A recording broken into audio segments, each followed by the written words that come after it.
Hi everybody, it's me Jill and welcome to Jill Informed.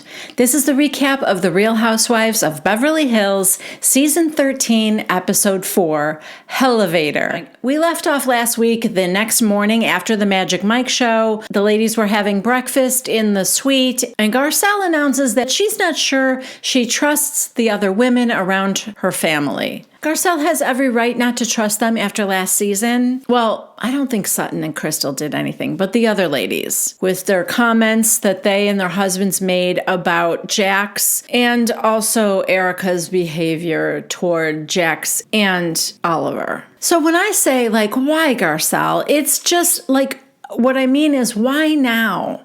In Vegas on this girl's trip for Crystal's birthday, why bring it up now? I get that the night before at dinner, Dorit said something about Oliver and, I get that it was kind of triggered from that, but still, I just feel like I understand her feeling this way about the other women. I would be too. I'd be very cautious, even discussing my children around them. But to me, I just feel like, is she that close to these women anyway? It feels like this is more a coworker situation. She's got to do things with them because they're on the same TV show. But maybe I'm being too cynical. This is a reality show. This is supposed to be her real life.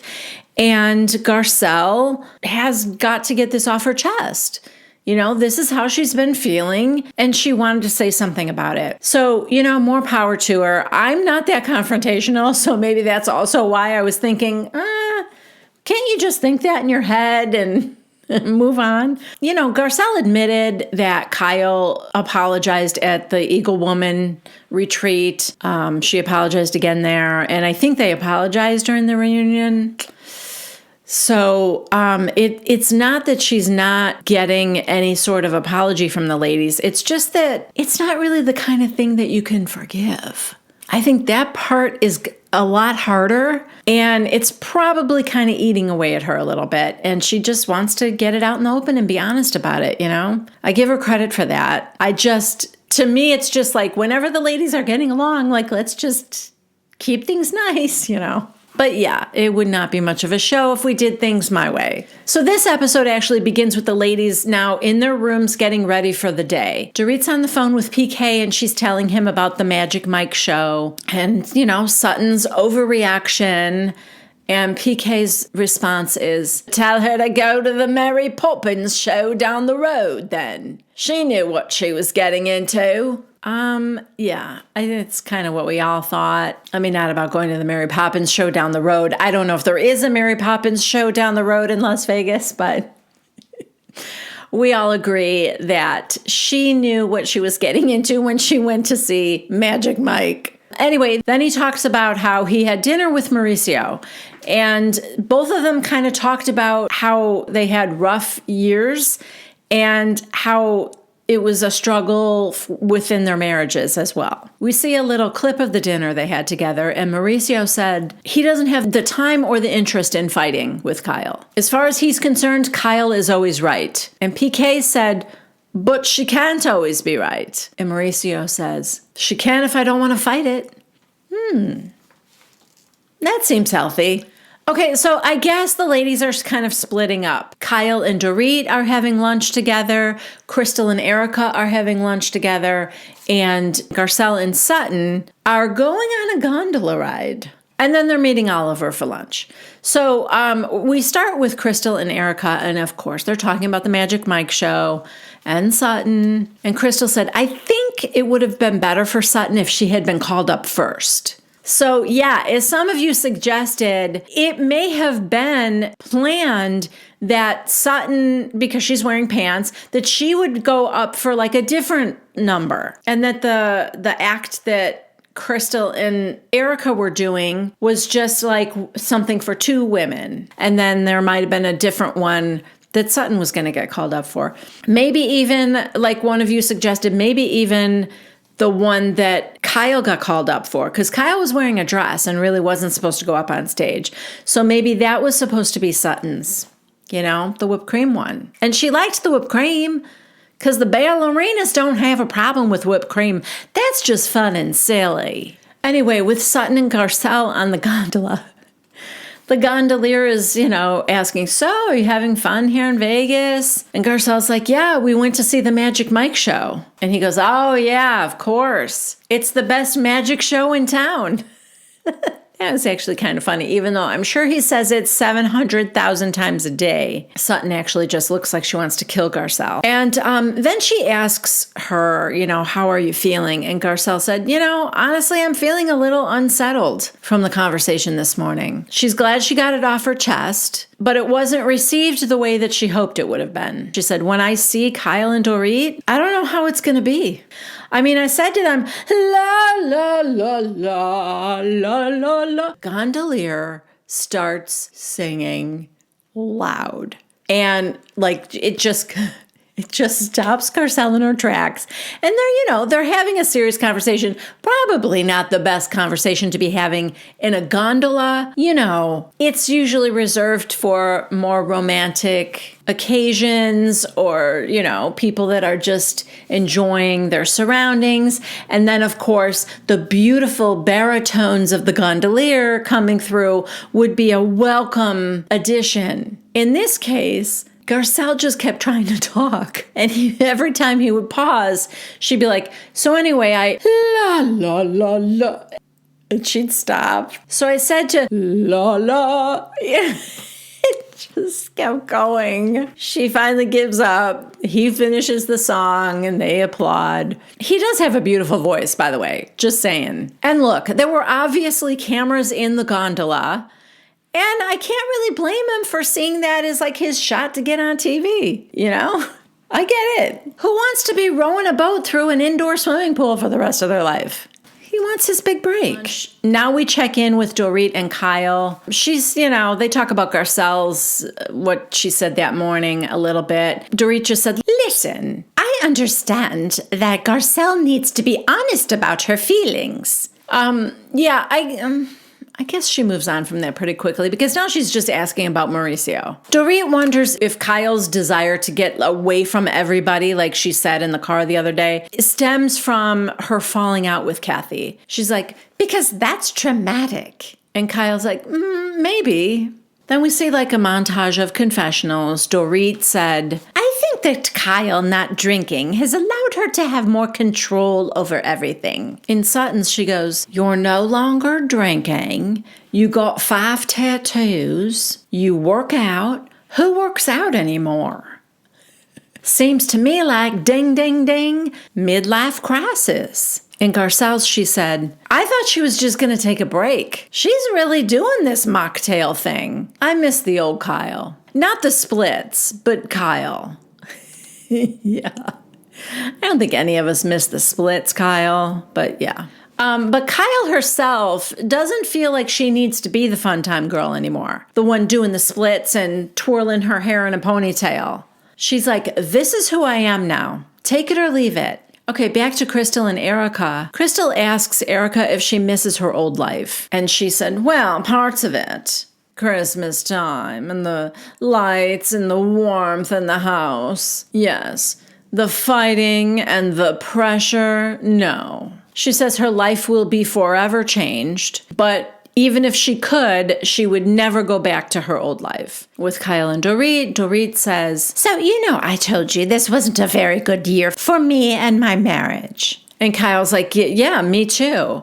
Kyle says that Mauricio's business is, he's a salesman. So he's very social and outgoing, and there's a lot of parties and events they need to attend and, client functions that Kyle should be a part of, should go as his wife, and that she doesn't really want to do that anymore. Not only because she's not drinking, but she just more wants to stay home and read a book.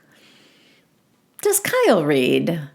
I feel like that's just something somebody says when they want to stay home. I think the idea of curling up with a good book sounds appealing, but I can't really see Kyle sitting at home in the evening and reading. Anyway, it's like they're kind of moving in different directions. Mauricio is more involved with his work than ever, and Kyle's sort of retreating into this homebody thing. And Dorit asks her, do you worry about the future? You know, if you're both going in opposite directions? And this kind of gets Kyle a little verklempt because, yeah, she does wonder what the future holds. Okay, back to Resorts World, which I guess is where the ladies are staying. I've never heard of that hotel. Is it new? Is it on the Strip?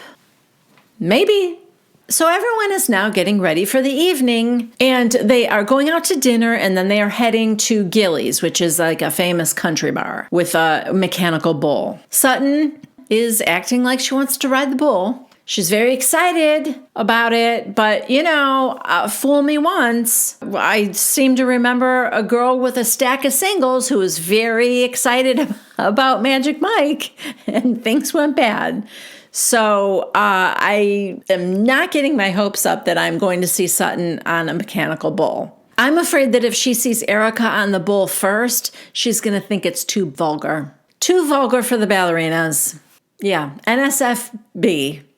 Not safe for ballerinas. All right, so they go out to eat first. And, you know, of course, they all look like cowgirls. Everyone's got a goddamn cowboy hat on because, of course. Well, no, Crystal doesn't. But she does have like a fringy...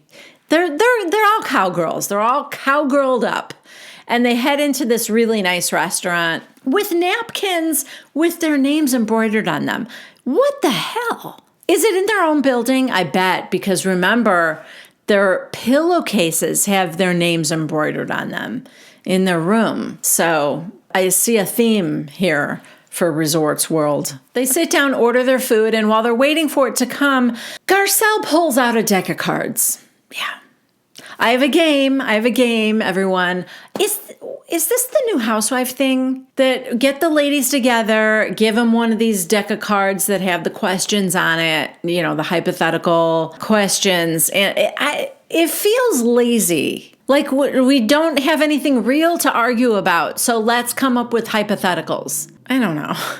It's fine. I mean, at least we're not still steaming our vaginas. I was glad when we ended the phase of that and like getting a colonic. So, you know, I'll deal with a few questions from a deck of cards. We start with Crystal's and she's like, oh, this is a good one. Is monogamy natural for humans? Erica blurts out, no. And then she tells this fun story about how even a lioness will choose a young up-and-coming lion to mate with. Up-and-coming. Yes. Even a lioness will go for like the junior exec. He's a rising star in the company. Oh, God. Anyway, she's like, they'll even do that just, you know, to strengthen the herd. And then Dorit, in her confessional, which I have to say, MVP of confessionals for season 13 is Dorit Kemsley. Dorit goes, what are you talking about, Erica? You chose the oldest lion in the pack. Also, are lions, do lions go in herds or packs? Like, I feel like both of them are wrong. Isn't it? I could look it up, but I'm too lazy. It's like a pride or something, right? A pride of lions. They try to strengthen the herd. like they're sheep or cattle. And then Dorit calls them a pack, like wolves. I love these ladies. All right, so Garcel asks the married ladies, and this is just her own question. So she was inspired to go off deck. She said, just to the married ladies, is cheating just one time enough for you to like call it quits? Everyone's kind of quiet for a moment, and Kyle goes, I don't know. Then we see an entire montage of all of the cheating rumors of Mauricio throughout all the seasons the show's been on the air. Accused of cheating, a rumor that somebody said he was cheating. It's been kind of a constant. And then they ask Garcel, what about you? And in her confessional, she goes, well, thank God it's been some time. But I found out my ex was cheating on me for 5 years with some chick from Chicago. Again, not me.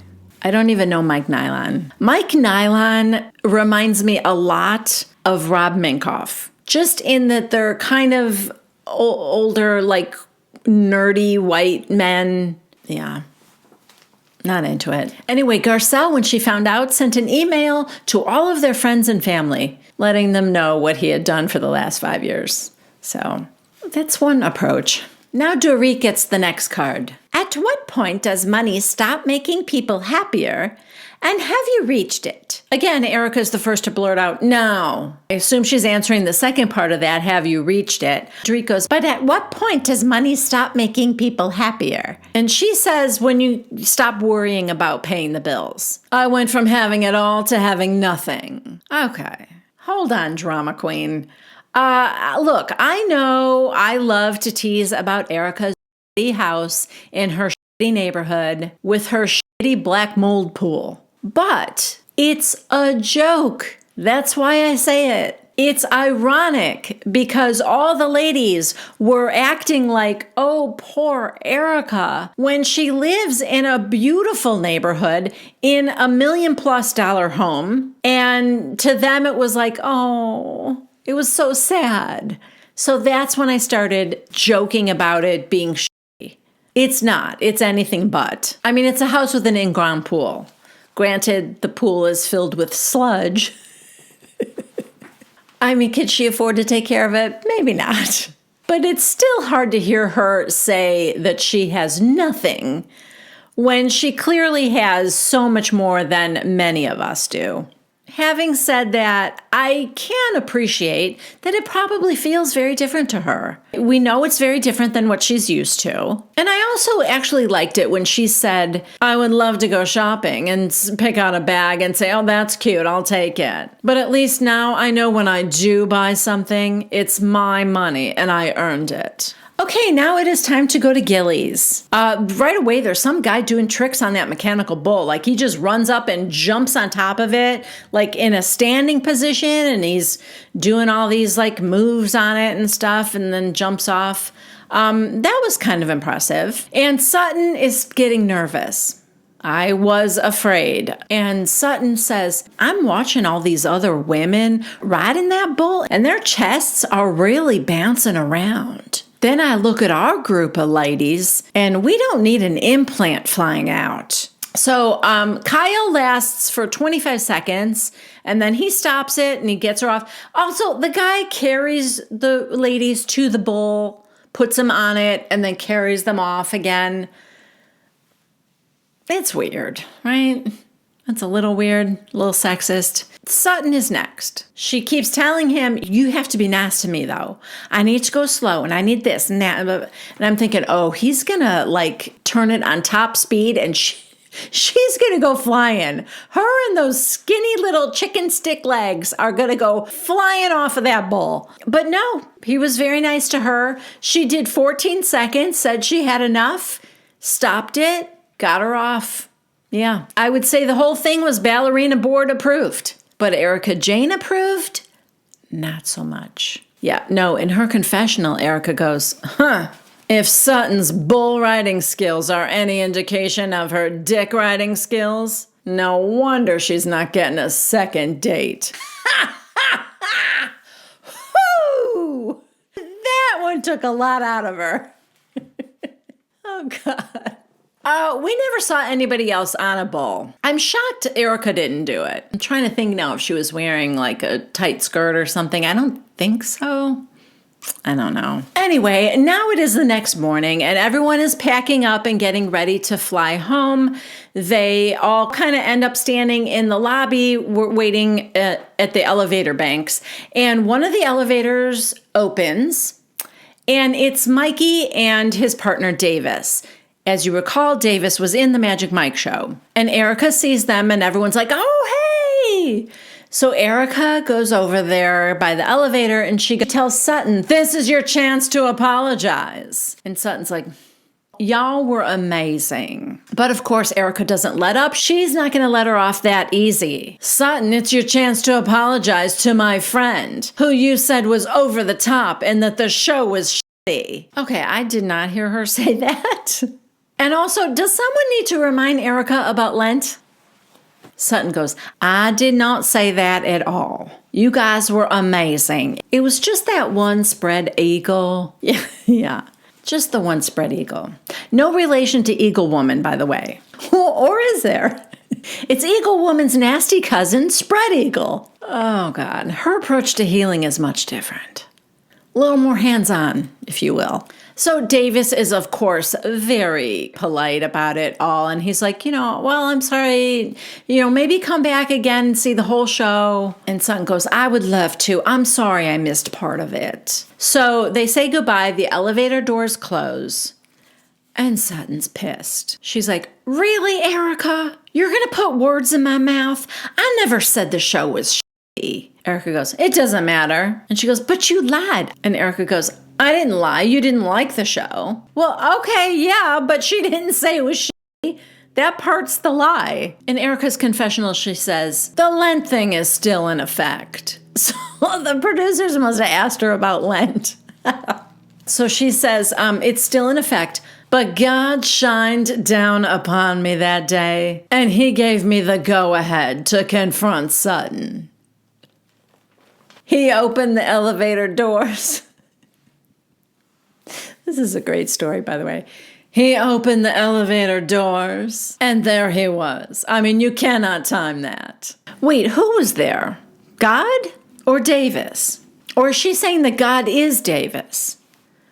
I'm so confused. But it goes on. So God said, you know what, Erica? After the last 2 years, she treated you so shitty. Here's your moment. And I said, thanks, God.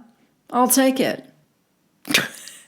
It's such a casual conversation, too. That God would actually even use the word shitty. She's been so shitty to you for the past 2 years. Here you go. This one's for you. So Sutton, of course, is upset as they all get into the Sprinter van and head to the airport. She's like, to embarrass me like that was really mean, Erica. Again, there seems to be some misunderstanding as to whether or not Sutton turned her disapproval at Magic Mike into a big deal all about her or not. Here's what I know. These are the facts as I remember them last week.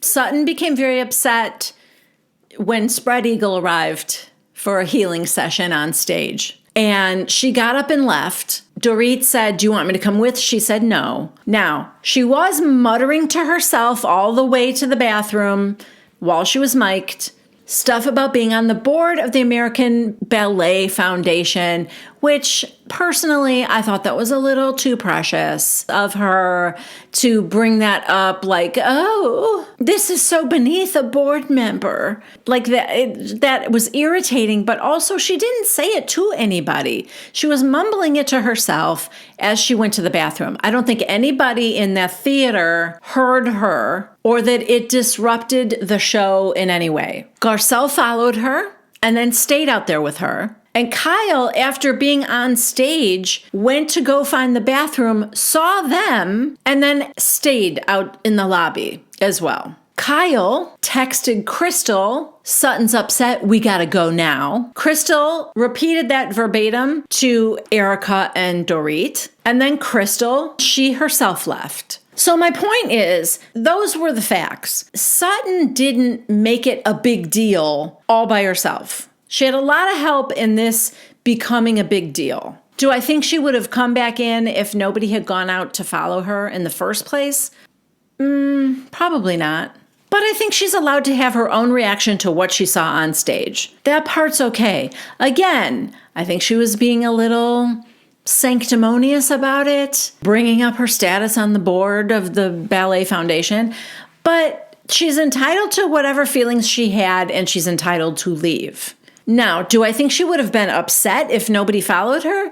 Yeah, I do. I think she would have been mad at Garcel, maybe Kyle, I don't know who, but if nobody went after her, she would have been mad. But of course, we'll never know because they did follow her, and that part's not Sutton's fault. Kyle's text and the way she worded it to Crystal with that urgency, that's not Sutton's fault either. Now, not anticipating what the Magic Mike show was going to be like, that's kind of Sutton's fault. Like, I don't know what she thought it was going to be like. And if she's that concerned about her status as a board member of the American Ballet Foundation, maybe don't risk it by going to the Magic Mike show in the first place. You knew it was going to be televised. You knew it was on air for the Real Housewives show. So if you didn't want to be participating in something unsavory for the ballerinas, then you probably shouldn't have gone.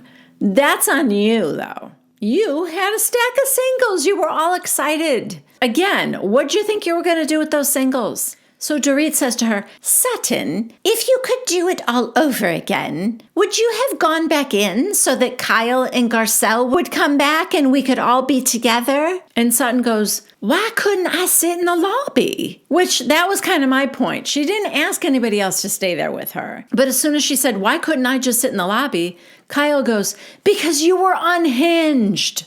I mean, I didn't think she seemed unhinged, but Garcel actually agrees with Kyle. Yeah, you were. So Sutton tears up and she's like, I'm sorry I ruined it for y'all. And I'm really sorry if I ruined it for the dancers. I feel terribly about that. Now there's like a little tension between Garcel and Dorit.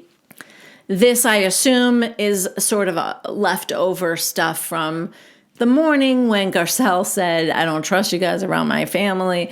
But Garcel, or actually I think Dorit said something about Garcel following her. And Garcel said, I wish you would have followed her. And Dorit said, I wish I had too. And Garcel said, because I'm always the one that follows her. So Dorit goes, why didn't you try to calm her down? Like, couldn't you have just brought her from a 10 to a 2? And Garcel said, I'm not her therapist. I'm her friend. Sutton stops it from going any further by just apologizing again for being unhinged. She said, I'm sorry I got uncomfortable, but I am done with this conversation. Done. Okay, we are back in Beverly Hills now. We do little check-ins with everybody. Kyle's going for a run without her dogs, which really seems like a miss, Kyle.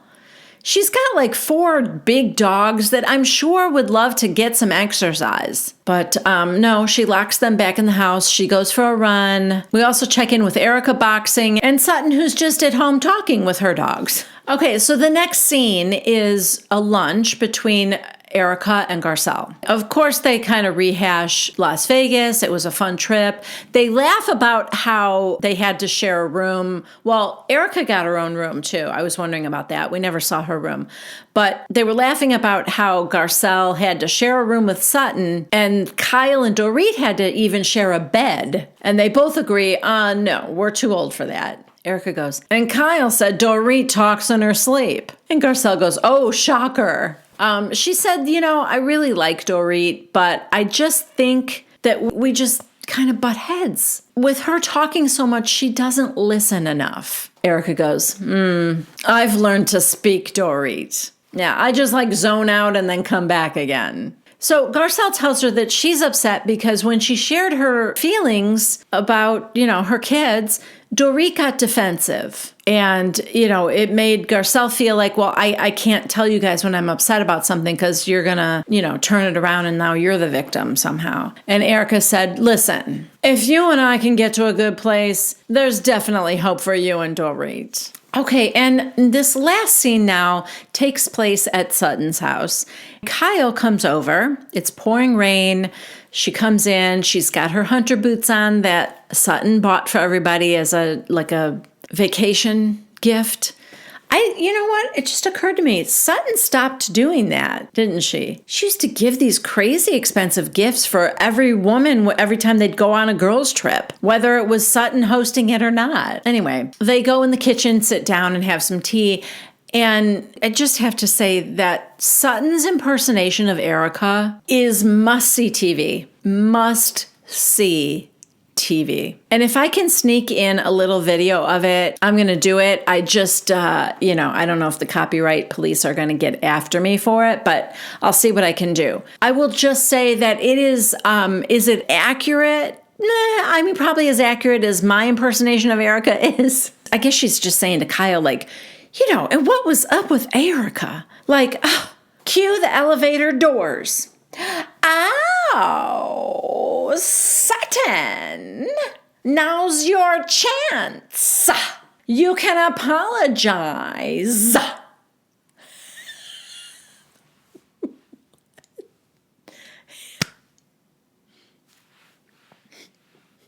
So good. So good. Sutton, girl, I loved it. I loved every moment of it.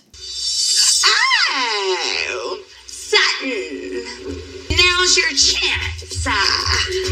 You can apologize. If I can't get the clip here for you guys, please look it up on YouTube or something. It's worth it. Kyle is like taken aback and she goes, okay, let me just say something. And Sutton goes, hang on, I'm not done. And Kyle goes, okay, what are you, Dorit? Sutton, excuse me, I'm not done with what I'm saying. And Kyle just goes, okay, let me know when you're done because I have something I want to say. And Sutton goes, don't talk to me like that. Don't. In her confessional, Sutton goes, I had a revelation in Las Vegas. Kyle's never had my back and she's never gonna have my back. So Kyle goes, are you okay? And Sutton goes, I'm very okay. Defend your friend. So now Kyle goes, okay, don't talk to me like that, Sutton. You are my friend. Why do you think I'm sitting here right now? Just because I can see another perspective doesn't mean I'm not your friend. Yeah, I agree with that, by the way. I'm a little tired of all these, you need to be my ride or die. Even though I act atrocious,